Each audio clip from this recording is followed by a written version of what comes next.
Under the Radar is a web radio that unites three people that use their spoken words powerfully.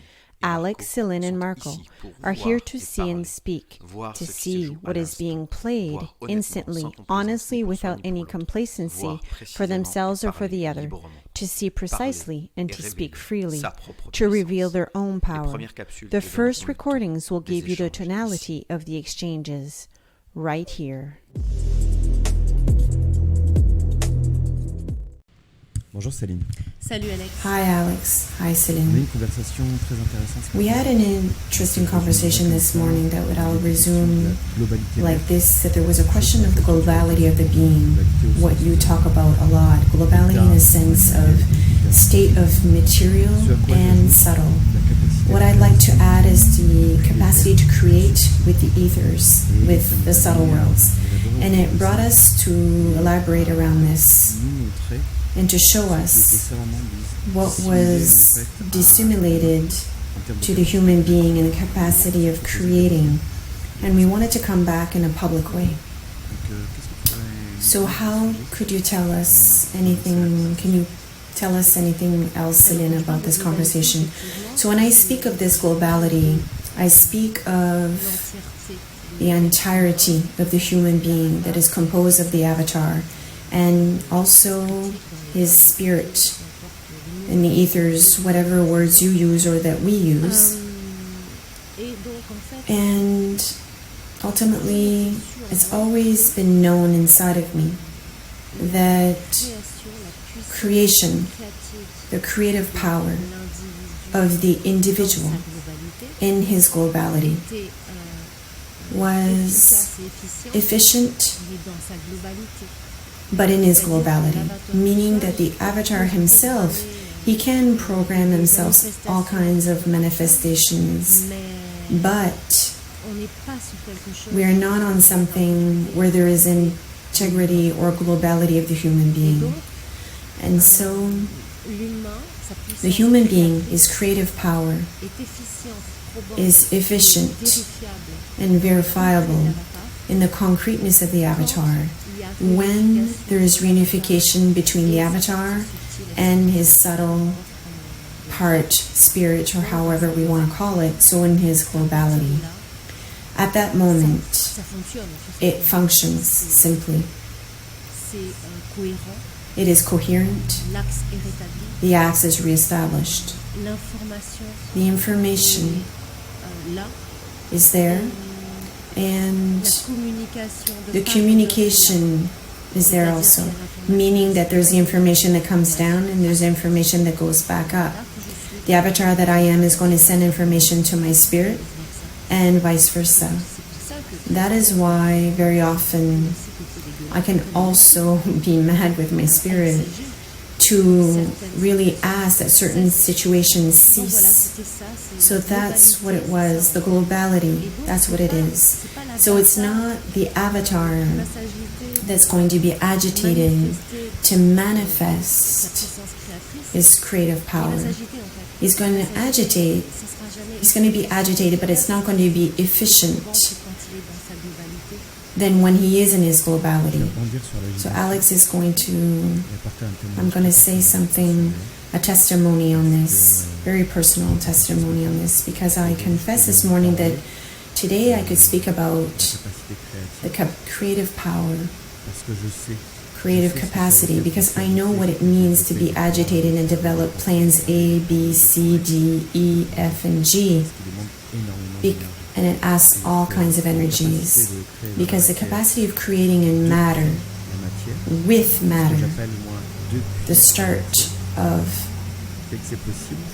it's possible, but at the price of all kinds of energies that is very high, very, very high in energy, because we have that energy. And Céline says, without guarantee of results. And Alex says, yes, there is that in that part, but what I'm pointing at is that there's the difficulty to put in place. It's possible, but it becomes difficult to put in place. So when you reconnected to your subtle part, to the ether, to your spirit, there is simplicity that is put in place. So what you're speaking, that you're mad with your spirit, saying that this situation I don't want anymore, or I put the conditions of the one that exercises, or one that realizes and puts in place creation, and creation in the sense of creating something in matter. Whatever the type of creation, it's not only artistic. It's really to come from nothing and come to a result that is palpable. That's what I distinguish a process that is different in the point. The beginning is in the ethers. The consciousness is in the ethers in the beginning. So we see manifest the link between the avatar that has his role and also the ether that has its role. And effectively, it's when these two are connected, when these two parts are connected, that simplicity is invited. And that's what was hidden from us. That's what was cut off from us. And to find that again, that creative power. We spoke about this yesterday in the last episode. This morning, by continuing to pull the thread, I was able to see what is dissimulated for the human being. What's dissimulated is simple in access, and I wanted to say it clearly. And clearly for me is the capacity of creating can be diverse, meaning a way of realizing, way of doing. And these two ways of doing that I see today is, it starts from a point of view with matter, or it starts with another point of view with the ethers. And that's what I wanted to clarify simply today. And I insist a little bit because it really jumped to my eyes this morning. And I said, yes, it's evident, yes, that I know that the human being has a capacity to create, but in the way of doing is starting to clarify inside of me, because I'm starting to connect with the spirit.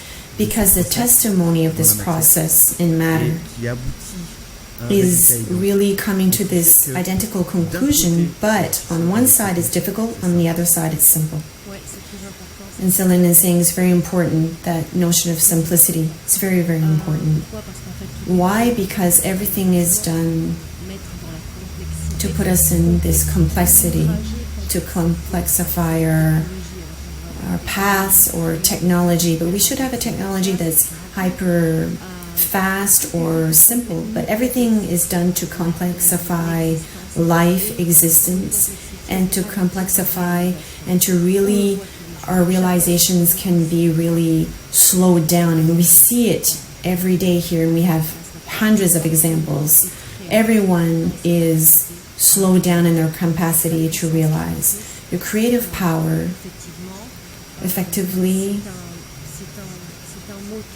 it's a motor of the spirit, and it's through the avatar that creativity is done here in matter. Okay, but it's like there was two groups of mechanics that were working on the same car, but one doesn't say to the other that he verified the suspension. I'm just saying anything. I don't even know why I'm speaking of mechanics, because I don't know anything about it. And the other one says that he verified the something else, but there's no results or conclusion. Well, either we go for a drive or there's a crash. Briefly, but I don't know why I'm taking examples that I'm not good with. And Alex is saying it's interesting because it's in situations like this, if we take the metaphor of the mechanics, there's an example that speaks to me, because when there's no concertation, when there's no cohesion, there's no fluidity that is happening. And in revenge, when there's cohesion, and even what I've had trouble with my car lately, when there's a connection that is done, you come to identify the solution simply. The simplicity that is imposed and how it was realized, for me, is that it was simple, it was evident, it was rapid and fluid, because there's a cohesion, because there is something that is, what comes to me, there's a concertation. It really illustrates another word to say that there's an exchange, that there can be, yesterday we spoke of partnership between the spirit and the avatar. And it's another form, and a reconciliation, cohesion for me behind it. There's a concertation, there's something that I recognize my role as an avatar. I see the role of the spirit that make one. The human is one, meaning there's not one side on the spirit and the avatar, it's the two. And that's what it is, unicity, or globality. We don't use unicity because it's been used a lot in spirituality, but it's not to be one with a neighbor. No, to be one with your two parts, your material part and your spirit. And effectively there is unicity in this. To relink these two parts, that becomes interesting, becomes efficient. And Céline says, I'm coming back to what you said in the beginning, that it was hidden to us. That's what was hidden to us, is that it was really stolen from us, is that we stopped you from taking that path that brings you back to your home. You see? No, you can't pass there anymore, and that doesn't exist. That path doesn't exist anymore. Do you see? And Alex says, because it's no longer visible. And Céline continues by saying, yeah, but before I used to take that road, so where is it? So we pass a lot of time. And Alex is saying another subject that we said this morning is that we trying to find techniques or people are asking about to try to find that path, to reestablish that path, but the path is just, it's there, it just needs to be cleaned. But if we clean it, it's really underneath there, it's visible, it's always existing. It was never being deleted or cut off. There's never been a dissociation, simply it was not known anymore. It's like a path that you used to take, but it's always there. And Céline is adding, like our spirit speaks to us, but us as an avatar, we couldn't captivate anything anymore because it was impossible for us. It was impossible. But once we know that it's a lie, that it's an illusion, that we are not only that avatar, we're not only that avatar, but that avatar has its part to play. So I'm coming back on the information that comes back, that goes up and down. That's very important in my point of view. Concerning, what did you want to say, Alex? Alex is adding that this morning we were saying that the solution to find the path is on the exterior, not in techniques, not in the 5 things that we found that was not going well in us. It's not in the Toltecs, it's not in the 10 Commandments, it's not in injunctions, it's not in the exterior injunctions. That's what I mean. So the reconciliation, finding this again, this link, it's done by our own intermediate in our own way. What I'm saying is that was possible in a time in my existence. I'm not saying that it didn't help me in one time. It's kind of like dying to this. It's never an exterior technique that is going to come to a conclusion that's good for us. When we stay there, I was a man of techniques before, so of course I was searching for a temptation of reconnecting with exterior tools, and it's because I use these exterior tools that I can say today that it doesn't work. And it works temporarily, partially, like we said a while ago. It entertains the frustration of, because not everything is said, because there's a part of information that's interesting, 80% that isn't working, and Céline is saying, or 80% that is doing well, but 20% of crap. What I'm seeing with the 5 years that I worked and where I work, it's all these people in search of protocols, of keys, the 21 keys of this, the 12 protocols of that. It's always searching for someone that knows better than yourself. Always searching someone that knows better than you. How can a human being, there's a moment where he reveals himself to himself. So it scotches me every time and always what I see in my work, because it's a library that is esoteric. There's all the spiritual currents, all the development, personal developments, everything is there. By passing by theosophy, everything is there. What I see is that it's also a place where there's exchange, there's words, etc.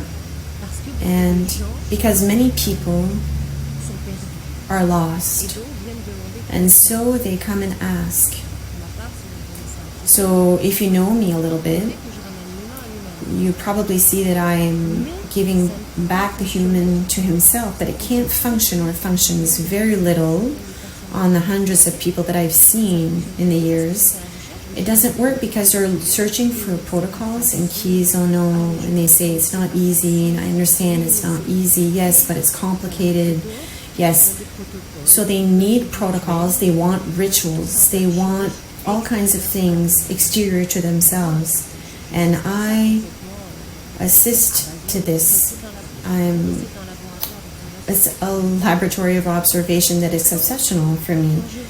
So when I see these people, if you want to, when I observe this world, what do I see? I see humans and matter that are conditioned to be satisfied in the consummation in the immediate matter. So if there's not what I want, if I don't have the product that I want, so he's just like a child, then in these currents, in these people that are in spirituality a little bit, because it is a place of spirituality, well, they'll cry. They cry a lot because they live difficult things, but they cry like a child.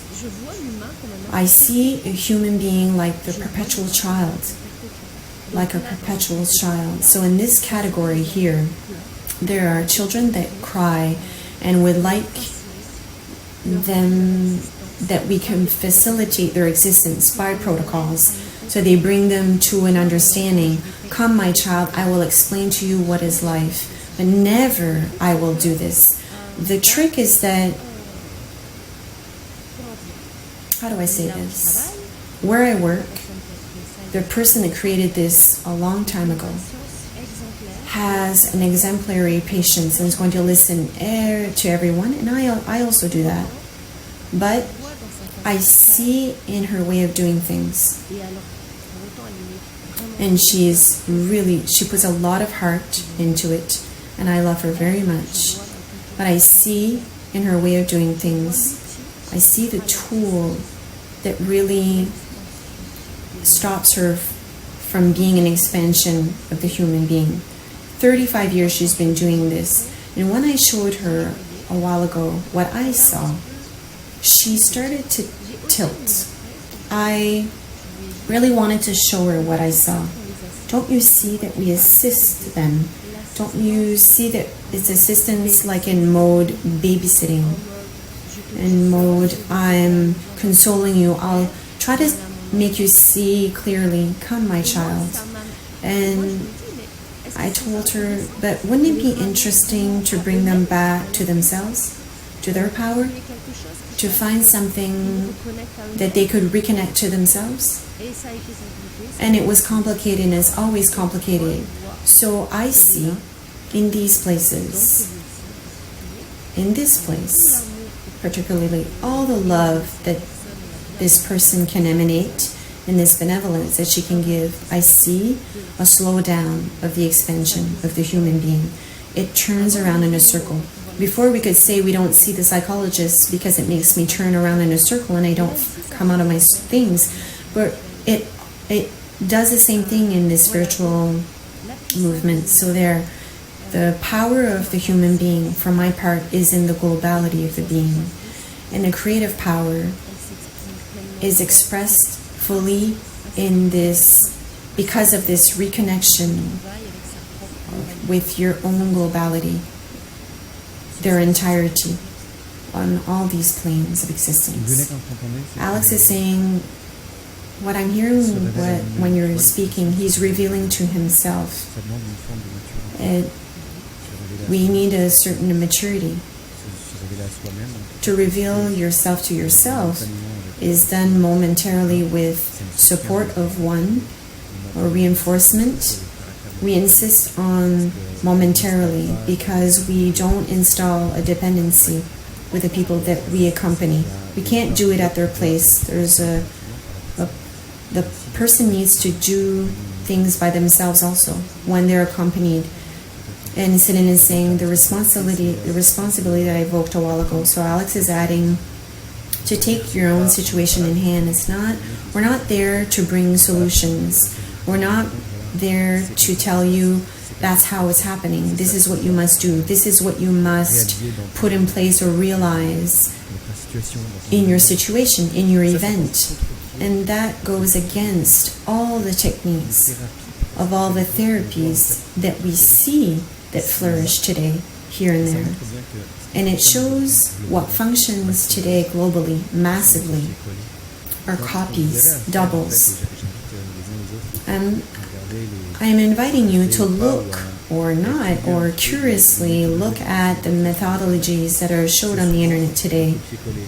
It's copies, it's duplicates. I developed a method, exceptional method that has certain steps, and if you apply step by step what I'm going to say, it's going to work. And astonishingly, it's those methods that today have great success because effectively I can see this lack of maturity because the people are also, there's people that are conscious that effectively there's no necessity to be in this duplication of, and really want to go and see their own situation with their own events in their own way, and they're not waiting for methods, miracle methods, but they are asking momentarily to obtain clarity, a testimony. How do I say this? Like a sharing of ways of doing. They don't take it like a recipe, the ultimate solution. And that's what's interesting to observe today, is that beside these humans that are waiting for solutions that are all done, we're with people that are wanting to see themselves be clarified momentarily. And it's difficult to be able to name what we're doing. It comes back to this, when I'm saying this to you, because it's difficult to categorize ourselves in this practice, because the practice that we're looking at, coaching or accompaniment, there's a notion of durability in accompanying. There is a notion of I'm going to install something that is the order of dependency, this order of I know and you don't know. And Céline is adding a methodology.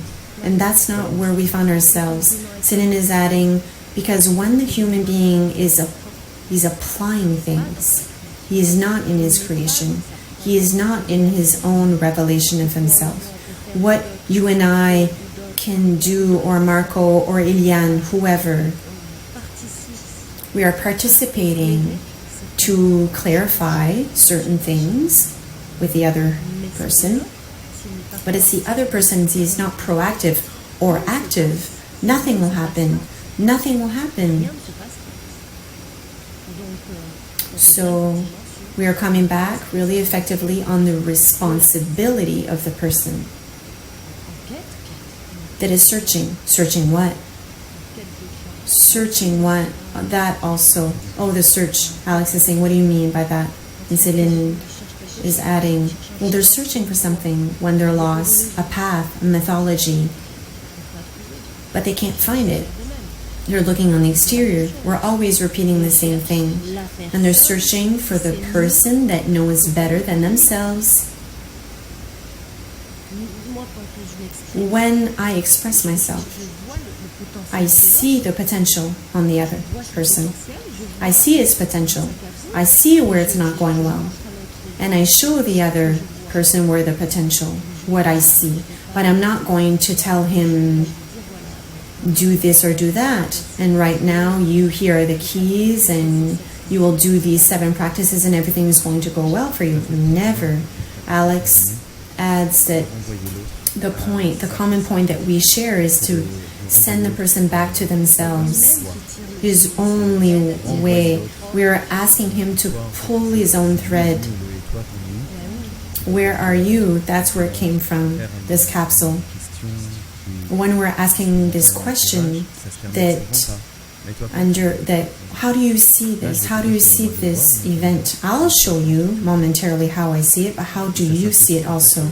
And it simplifies the process, and the process can look like a simplicity, simple, but it's very efficient. And Céline explains it's not going to speak to people that are intellectual, because they're going to need something that is complex.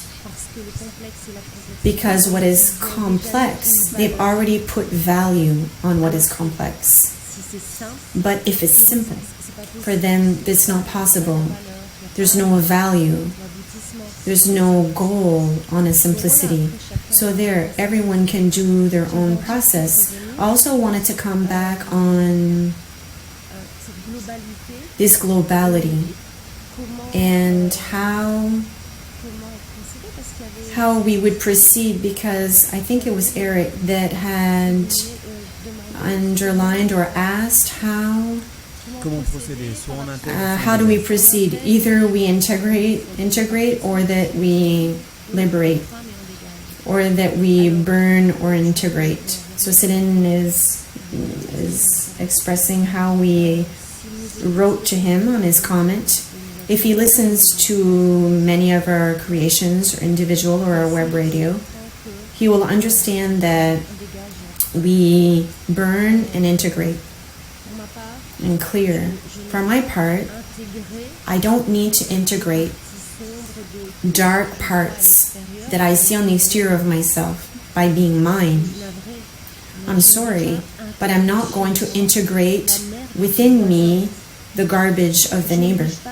I'm not going to take the garbage of the neighbor and attribute them to myself on the pretext that I have plus or minus inside of me. For my part, there's discernment to have on that subject. And for me, it's out of question to integrate this. For my part, I'm going to observe my fragilities, my dark parts. I'm sorry, but I am not the assassin of the corners. I'm not going to integrate those parts. And at the same time, because when I hear integrate, there are dark parts that I see on the exterior of myself, I need to integrate them. No. Because I'm auto-polluting myself. I'm not in my coherence by doing this. And I was going to say something else, but it left. But we are really on the limit of searching for redemption. To keep inside of me, to integrate inside of me the dark parts that I see is not the Christian side, is not the monk that hurts himself in his cell. I don't have that. I don't have that at all. I have my cursor that is right in front of me, in front of my abdomen to situate him. On my left is my past, is what I lived. On the right is a potential future. But I also say in my acts, it is here, right now, in the present moment. I'm not going to integrate the garbage of the neighbor. I'm not hurting myself, and I'm not searching for redemption either by integrating parts that are not mine. No, I see where it didn't go well in the non-respect of myself, in submission, in the acceptance and tolerance that was completely not adjusted. That was myself before. Today I have a certain coherence and a certain balance.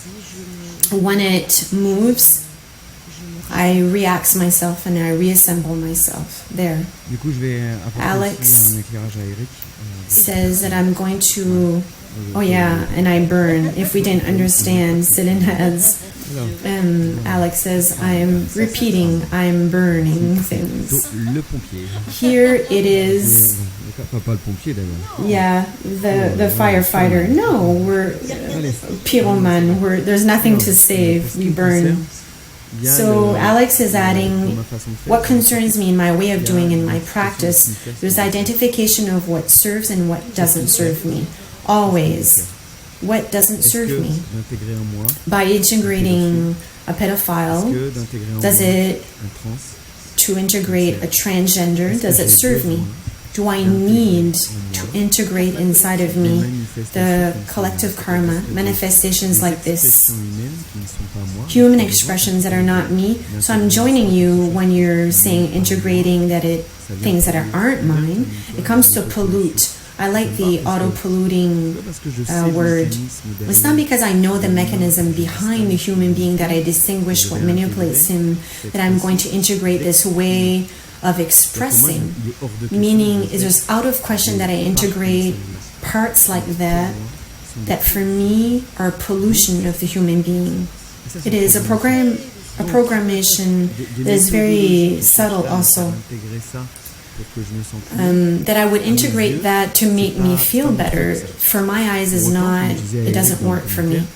When I told Eric in the comment, everyone needs to take care of what comes to its door, I don't position myself in ways of what everyone needs to develop it in its own way.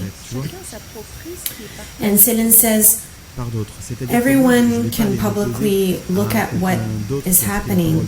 But if Alex is saying, oh, I'm going to go against what someone is saying publicly, it doesn't interest me because I know what the human is behind all of this, and I'm not going to put myself in this different position with what is said.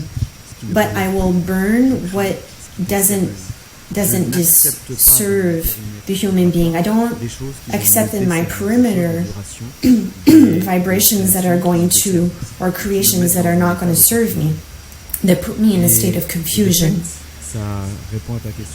And it answers your question, Eric, there. So, to come back on the globality of the being or creation, Céline, is there something that comes to you? Do you want it to continue in matter? And she's saying, no, I'm still going to be blabber. And Alex says, do you know why we are blabbering? I'm just going to say, I know why we blabber. Because we've heard so many injunctions that were installed us, so many programs that were repeated in multiple forms, in multiple areas, that we found ourselves to say and re-say and re-insist and remind and recall like others have done before us. Because what comes to me is not because we're repeating it or saying it that it's like blabbering. To my eyes, it's necessary. It contributes to deprogramming ourselves. So we don't have to say we're sorry to say again and again the same things. You said before your spirit will say it again. It's like a way of deprogramming something that really deserves a human being to program something that will serve the human being. And it is useful. And Céline adds, for each and every one to deprogram and program, to make your own program that serves you, because that's what's important also. I'm not going to say to someone, look, I see that program, you deprogram and reprogram in a certain way. No, never. You need to identify yourself. We can show you what we see. If the person doesn't see, if the person sees, but it's the person that needs to be acting, that needs the actor. Alex says the efficiency comes from the moment where the other one has seized. In part with the conversation that we've had together, of course, but I see that it's efficient when the other one says, oh yes, okay, that's what I see. And Céline was saying, when I was adding that I blabber a lot, is that when it's seen, well, it's halfway resolved. because there's an understanding that comes. So there is the act of the individual that's going to say, I'm staying like this, or deprogram in his power, of course, in his power of realization. And to finish, I'm going to add a point. We shouldn't be that you, if you can't act, you have to see that it takes a certain amount of energy. And in the maturity that we were saying before, if you don't have the energy to act, you can't. But when the process of observation and integration comes, the action will come also. And it's in that sense that I see that each and every one will act when he has a possibility of doing, when he detains the level of vibration that is sufficient. There's nothing to attain. Yesterday I was saying the integration, it will pass. It will be done at the moment where it's done.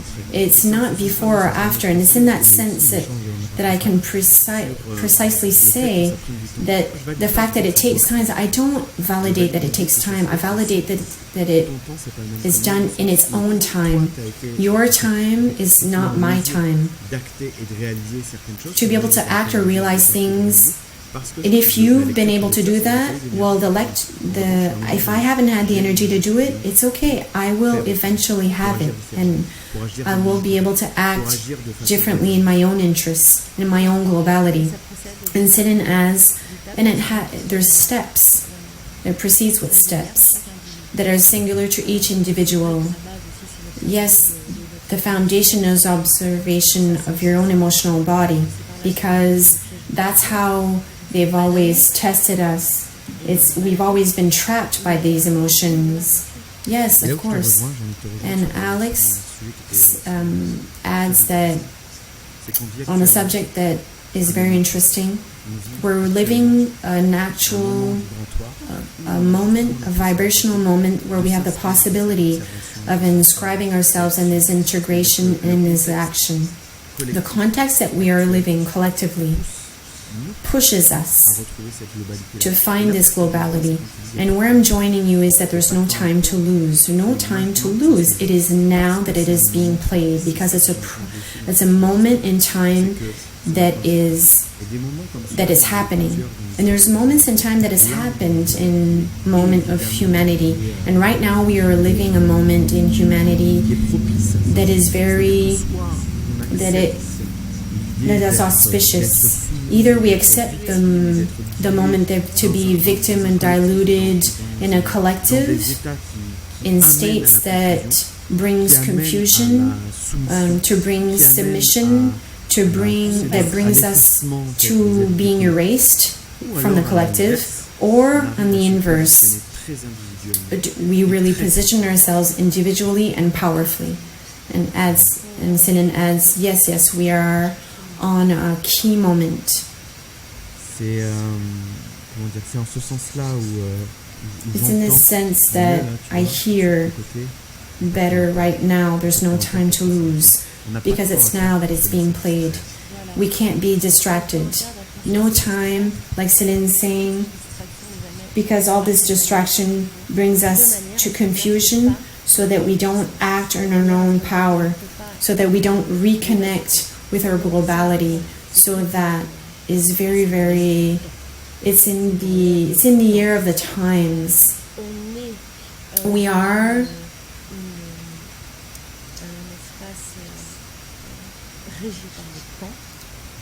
that is directed by time. It's very palpable and heavy to each and every one to see where they are and what does he want to act for himself in his context. In that context, even in our individuality, we are concerned because what is being played collectively, once again. So, like you were saying right now, if we're letting ourselves being completely brought everyone to port, all the little fish that are ready to be eaten, either we really get ourselves to sit ourselves down into who we truly are. Alex is is saying that we will come back to this subject in another episode because we don't want to add too much. We added this morning also between conscious people. We were saying that we could come back on another episode of speaking together between conscious people. We will pull that thread uniquely on that subject because there's also the manipulation, there's also determinant that's being played. It's not because we're seeing through the lines. There's no temptation to be put on the side. And Céline expresses that we can speak of a pseudo-collective. It can be that, the idea of the group. It is anti-individual, very simply, anti-human. There, a group, an egregore, is a recipient that is closed off. Thank you, Céline. Thank you, Alex.